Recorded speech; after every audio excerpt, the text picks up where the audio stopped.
Għax inti għad, inti m'għandekx tagħmel ħażen lil min ma ħaqqux. Iva. You did say that. Yes. Kif min jiddeċidi minn ħaqqu minn ma ħaqqux li jiġi Ikkastigat. ikkastigat? Semmek ħataqa f'realm totalment differenti kif qedlek. Taħt ir-realm tal-maġija l-okkult sewa. Issa ħanidħol aktar fid-dettall f'dak li mhux nipprattika biss jien imma li nagħlem jien lil-nies li huma involuti f'affarijiet okkult. Sewa. Mela, number one, jiena nemmen li meta bniedem jipprattika l-maġija għandu dejjem jipprattika minn sitwazzjoni fejn m'hemmx emozzjoni. You practice magic from a place of no emotion, so you must do magic from a place of no emotion. Fej il-kor dettaj inti mal-intended target ma teżistix iktar. Dak huwa importanti ħafna mill-fatt li ma jkunx hemm ripple effect, li inti ma dak li tibgħat ma dax jiġi lura fuqek. So you must always practice from a place of no emotion. Whilst you're still emotionally connected to your target, you should refrain from practicing any magic on that intended target. Issa, biex nkunu ċari, dan huwa totalment devoid of the subject of Luciferianism. We're now talking about occult, right? Lejn, what I'm saying is, forget magic. Forget magic. Sure. Skont l-ideoloġija Luċiferjana, f'liema punti jiena nista' nagħmel il-ħażen lil ħadd ieħor. Il-punt tal-ideoloġija Luċiferjana li ma taqbilx li fejn il-Knisja Kattolika tgħidlek hekk xi ħadd itikdaqqa ta' ħarta fuq naħa dawar in-naħa l-oħra. X'għandu nagħmel f'dak il-każ? Naħseb li kieku nkun jiena ċertly I would return the favor.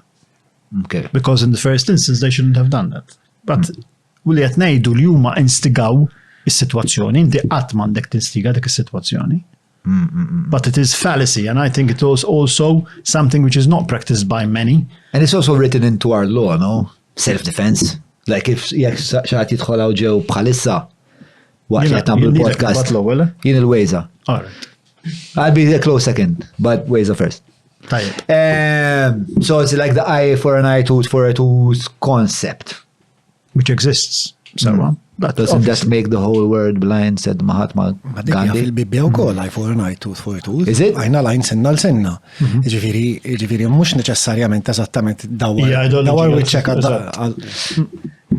contradictions, there are contradictions within scripture, and there's contradictions with what one is trying to indicate and teaching, and what one is actually delivering. Il-Knisja hija mlija kontradizzjonijiet. Mhux qed ngħid qatt li l-Knisja m'għandix fondazzjoni tajba, qatt ma servit ta' ġid. Bisem ħafna kontradizzjonijiet. There's a lot of contradiction in what it says, and definitely in what it practices. Mela, ħanaqbad fuq fil naqra differenti issa. Naħseb speċa l-ideoloġija saċ issa naħseb xtarrejnija biżejjed, ma nafx inti tħoss li naħseb l-esplorazzjoni minn dak il-lasser. Il-Knisja Luċiferjana f'Malta qiegħda tikber? Iva, nista' ngħidlek kategorikament għax aħna naraw l-istatistiċi tas-siti li għandna aħna, kemm fuq Facebook kif ukoll web presence YouTube.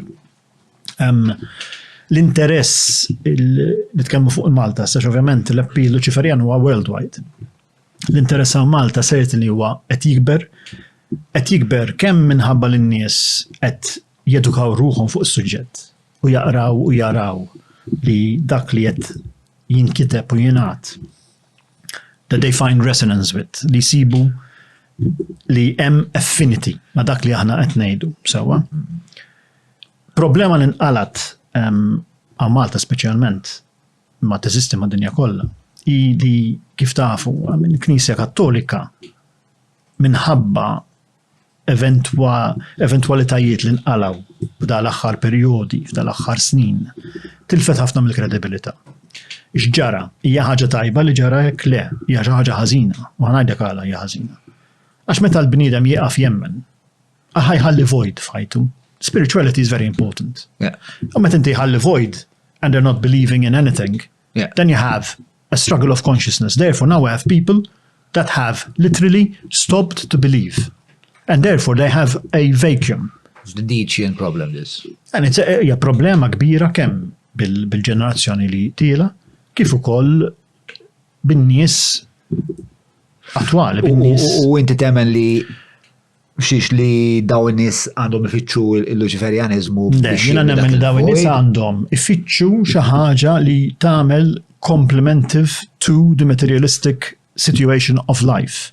Jiena qatt ma se ngħidlek li n-nies għandhom ikunu Luċiferjani jew inkella Buddisti jew ħaġa oħra. So there's not an evangelical element to any of this? Absolutely not. There is no monetary element, there is no evangelic element, there is only an element which tries to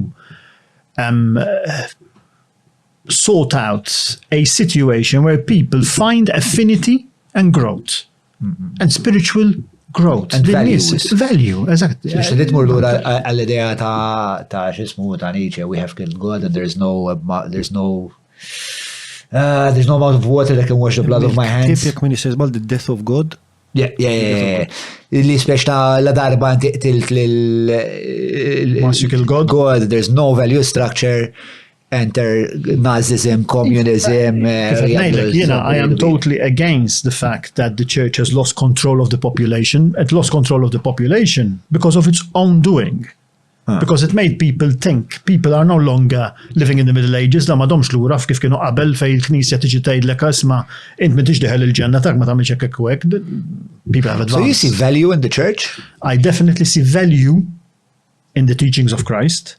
And I certainly see value in the fact that the church before, when it was trying to become an institution where people had something to recur to believe, then it was something that was definitely progressive, something that was definitely helping the human. Because there's nothing wrong in faith, is there? There's nothing wrong in believing. Well, it depends what you do with that faith. I mean, if you're That's correct. Now, if you go to kill in the name of a God you believe in, I think that there's a contradiction, don't you? Yeah. Anka if you're asking for jinnaf, per eżempju, għaxħat qabel ma jmut titolbu isma ħalli. Tini ħalli li kollox tidħol il-ġenna. That's a bit fucked up. And għalik tara valur fl-irwol tal-Knisja meta kienet raj tal-popolazzjoni. Kienet iktar raj tal-popolazzjoni. Għal-ċertu, by the way, sirt naf li il-Knisja, l-attendance tal-Knisja tonqos b'1% kull sena. U bħalissa għedin b'30% tendenza. Mela, u fil-fatt tara korrelazzjoni li l-pajis qed jitlef il-valuri. Naqblu fuq għal il-ħaġa. Naqbel 100%. Taħseb li hawn kriżi morali fil-pajjiż? Hawn kriżi morali. Hawn kriżi ta' valuri. Qed inħossni pastor, hawn kriżi morali. U x'taħseb li għandha tagħmel il-Knisja inti li forsi l-Knisja tħoss li inti avversarju tagħha, jkollok tagħti parir il-Knisja, x'għandha tagħmel biex treġġa lilha nfisha lura fil-qafas tal-diskussjoni morali. Jiena l-ewwel ħaġa ma naħsibx li l-Knisja għandha tara jew taħseb li min-naħa tagħna bħala Luċiferjani aħna oppożituri tagħha. Aħna oppożituri tal-ħażen li tagħmel il-Knisja, tal-ħażen li hemm fih dan il-Knisja. Jiena qatt ma nista' nkun oppożitur tal-affarijiet li tagħmel tajba. X'tagħmel bħala istituzzjoni jiddependi how far gone the institution is. Naħseb li kollha naqblu li l-Knisja hija far gone. It needs a change. It needs to either radically change from within or to be replaced. In my opinion, it should be replaced. In my opinion, the church has outrun its stay. It's too far gone. What are the indicators for the church being too far gone for you? Għad kif għadek kem indikating stess. Per eżempju? Attendance, people believing, the moral structure of our society, the way people stand nowadays, how they feel. Ma taħsibx li speċa negotiation li tista' ssir ma' soċjetà fej that is reversed, per eżempju l-attendance. Absolutely, mela le. Ma inti you're advocating not for mhux għat-tiġdid imma għad-dismantling. No, what I say is that li qed nara jiena u li huwa too far gone. Sewwa tant kiber il-ħażen fih dan il-Knisja li inti biex titerġa' tirristruttura dak li għandek, it's gonna take the dismantling anyway. U meta tajt il-ħażen, għallim ħażen qed tirreferi? Naħseb kulħadd jaf il-ħażen kollu li ġie dokumentat fuq il-Knisja u li ħafna minnu wkoll ma jiġix rigwardat ħafna tajjeb ukoll, fis-sens Fis-sens pereżempju jien għandi hija trabba ġo istitut.